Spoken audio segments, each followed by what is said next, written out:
பாகம் 11. 3 அரசகுமாரிகள். காலப்போக்கில் சந்தனுவுக்கும் சத்தியவதிக்கும் சித்ராங்கன் மற்றும் விசித்திர வீரியன் என்று 2 குழந்தைகள் பிறந்தனர். விரைவில் மனைவியையும் மகன்களையும் பீஷ்மரின் பாதுகாப்பில் விட்டுவிட்டு சந்தனு மரணமடைந்தான். தன் மகன்கள் விரைவாக வளர்ந்து திருமணம் செய்து கொண்டு குழந்தைகளை பெற்றுக்கொள்ள வேண்டும் என்று சத்தியவதி விரும்பினார். மிகப்பெரிய மன்னவர் குலம் ஒன்றுக்கு தான் தாயாக வேண்டும் என்று அவள் விரும்பினார். துரதிருஷ்டவசமாக சித்ராங்கன் திருமணத்திற்கு முன்னரே ஒரு கந்தர்வனுடன் போரிட்டு மரணமடைந்தான். விசித்திர வீரியனோ பலவீனமானவன். அவனால் தனக்கு ஒரு மனைவியை கூட தேடிக்கொள்ள முடியவில்லை. அதனால் பீஷ்மர் அந்த பணியை செய்ய வேண்டியிருந்தது. தன் 3 மகள்களான அம்பை, அம்பிகை, அம்பாலிகை ஆகியோருக்கு காசிராஜன் சுயம்வரம் ஏற்பாடு செய்திருந்தார். விசித்திர வீரியனுக்கு அழைப்பு அனுப்பப்படவில்லை. அவன் எந்த பெண்ணுக்கும் கணவனாகும் திறன் இல்லாதவன் என்று சிலர் சொன்னார்கள். காசி மன்னரின் சகோதரியை பீஷ்மர் மணப்பதாக இருந்தது. ஆனால் அவர் பிரம்மச்சரியம் அனுசரித்ததால் அதை கைவிட நேர்ந்தது. தனக்கு அழைப்பு அனுப்பப்படாதது தன் குலத்தை அவமானப்படுத்துவதாக கருதிய பீஷ்மர் அந்த 3 இளவரசிகளையும் காசியிலிருந்து கவர்ந்து கொண்டு வந்து விட்டார். கூடியிருந்த விருந்தினர்கள் அவரை தடுக்க பார்த்தார்கள். ஆனால் முடியவில்லை. பிறகு அந்த 3 பேரையும் தன் இளைய சகோதரனுக்கு கொடுத்தார் பீஷ்மர். காசி மன்னரின் மூத்த மகள் அம்பை சல்வனை விரும்பினாள். அவளுடைய தந்தை அவனை சுயம்பரத்துக்கு வரவழைத்திருந்தார். அதனால் அம்பை தன்னை திரும்ப அனுப்பும்படி கேட்டுக்கொண்டார். அவள் மேல் இரக்கம் கொண்டு விசித்திர வீரியனும் பீஷ்மரும் அவளை அவளுடைய காதலனிடமே அனுப்பி வைத்தார்கள். ஆனால் அம்பையை சல்வன் ஏற்க மறுத்துவிட்டான். ஒருவன் கவர்ந்து சென்றுவிட்டு பிறகு தானாக திரும்ப கொண்டு வந்து விடும் ஒரு பெண்ணை நான் எப்படி அரசியாக ஏற்றுக்கொள்வது என்று கேட்டான். அதிர்ச்சி அடைந்த அம்பை மீண்டும் விசித்திர வீரியனிடமே சென்றார். அதற்கு விசித்திர வீரியன் ஒரு தடவை கொடுத்ததை மீண்டும் ஏற்றுக்கொள்ள முடியாது என்று கண்டிப்புடன் கூறிவிட்டான். பின்பு அம்பை பீஷ்மரிடம் சென்றார். தன்னை மனைவியாக ஏற்றுக்கொள்ளும்படி கேட்டார். நீங்கள் தான் இதற்கு எல்லாம் காரணம். நீங்கள் என்னை கவர்ந்து வந்திருக்காவிட்டால் எனக்கு இந்த நிலை ஏற்பட்டு இருக்காது. நீங்கள் தான் எனக்கு பொறுப்பு. மேலும் நீங்கள் தான் என்னை தேரில் கொண்டு வந்தீர்கள், உங்கள் சகோதரர் அல்ல. எனவே நீங்களே என் கணவர் என்றான். அதற்கு பீஷ்மர், நான் எந்த பெண்ணுடன் இருக்க மாட்டேன் என்று சபதம் மேற்கொண்டிருக்கிறேன். சல்வனோ விசித்திர வீரியனோ உன்னை ஏற்காததால் நீ எங்கே போக விரும்புகிறாயோ அங்கே செல்லலாம் என்றார். அம்பை ஆவேசத்துடன், என் வாழ்க்கையை நாசமாகிவிட்டீர்கள். உங்கள் சபதம் திருமணம் செய்து கொள்ள முடியாமல் உங்களை தடுத்தது என்றால் என்னை எதற்காக கவர்ந்து கொண்டு வந்தீர்கள்? என்னை கவர்ந்து கொண்டு வர என்ன உரிமை இருக்கிறது உங்களுக்கு? நான் இப்போது எவருக்கும் மனைவி இல்லை என்று கதறினார். அம்பை தன் அவமானத்திற்கு பழிவாங்க ஒரு வீரனை உலகம் முழுக்க சுற்றி தேடினார். ஆனால் எல்லா சத்திரியர்களும் பீஷ்மருக்கு பயந்தார்கள்.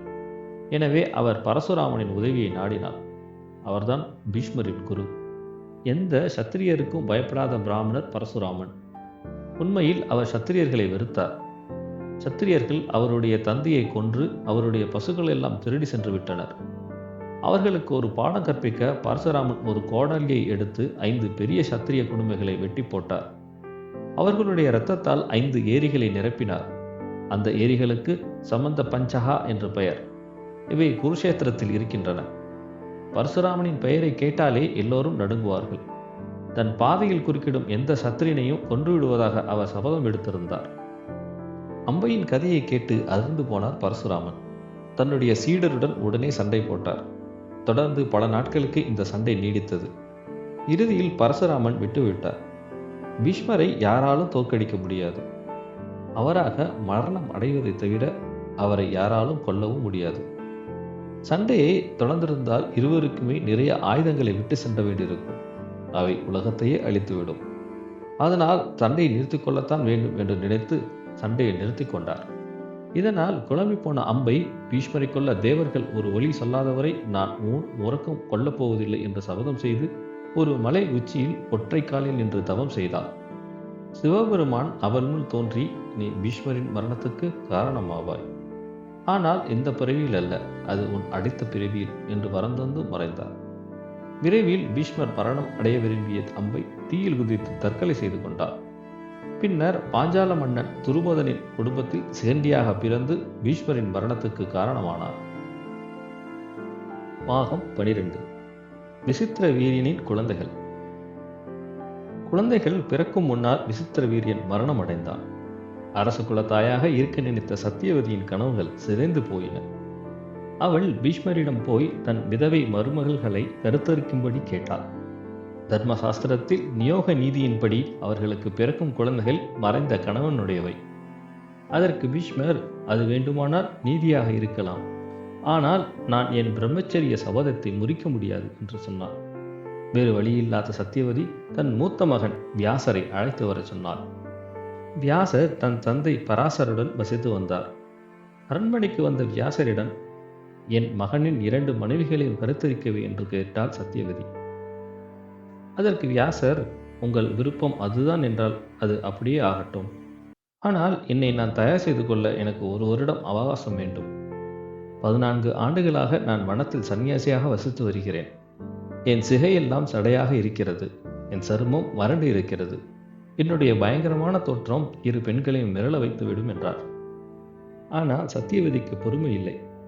நீங்கள் எப்படி இருக்கிறீர்களோ அவ்வாறே உள்ளே செல்லுங்கள். அவர்கள் உங்களை வரவேற்பார்கள். இனிமேல் என்னால் காத்திருக்க முடியாது என்றாள். தாயின் பணியை மறுக்க விரும்பாத வியாசர் முதலில் அம்பிகையிடம் சென்றார். அவரை கண்டு வெறுப்படைந்த அம்பிகை கண்களை மூடிக்கொண்டார். அதனால் அவளுக்கு பிறந்த குழந்தை குருடாகவே பிறந்தது. அவனுக்கு திருதராஷ்டிரன் என்று பெயரிட்டார்கள். அடுத்ததாக வியாசர் அம்பாலிகையிடம் சென்றார். வியாசரை பார்த்ததும் அவள் வெளிரி வெளவெளத்து போனாள். அவளுக்கு பிறந்தவன் தான் பாண்டு.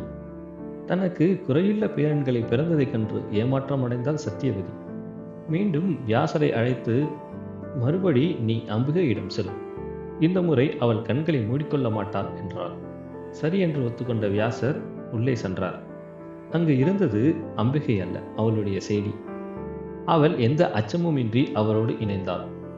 அவளுக்கு பிறந்த குழந்தை ஆரோக்கியமாகவும் புத்திசாலியாகவும் இருந்தது. அவனுக்கு பெயர்தான் விதுரன். அரசராக தகுதி இருந்தாலும் அவன் சேடியின் பிள்ளை என்பதால் அவனுக்கு மகுடம் தரிக்க அனுமதிக்கவில்லை. விதுரன் வேறு யாரும் அல்ல, யமன்தான். சாபத்தால் விதுரனாக பிறந்தான். சாபத்துக்கு காரணம் இருக்கிறது. மாண்டவியரின் ஆசிரமத்தில் ஒருமுறை திருடர் கூட்டம் ஒன்று ஒளிந்திருந்தது.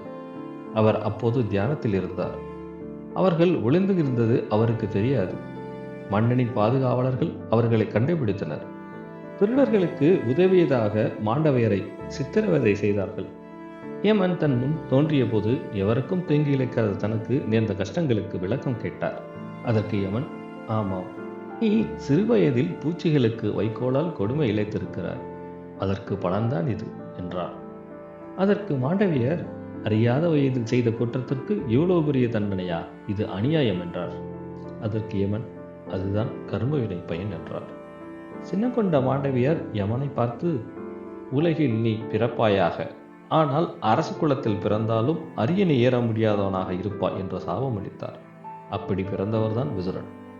திருதராஷ்டிரன், பாண்டு, விதுரன் ஆகிய மூவரையும் தன் பிள்ளைகளைப் போலவே வளர்த்தார் பீஷ்மர். இதில் வேடிக்கை என்னவென்றால், தனக்கு என்று குடும்பம் வைத்துக்கொள்ள மாட்டேன் என்று கூறிய பீஷ்மர் மாற்றாந்தாய் 2 விதவைகளின் மைத்துனிகள், அவர்களின் சேடி மற்றும் 3 மருமகன்கள் என்று தன் தந்தையின் குடும்பத்தை ஏற்றுக்கொள்ள வேண்டியிருந்தது பீஷ்மருக்கு.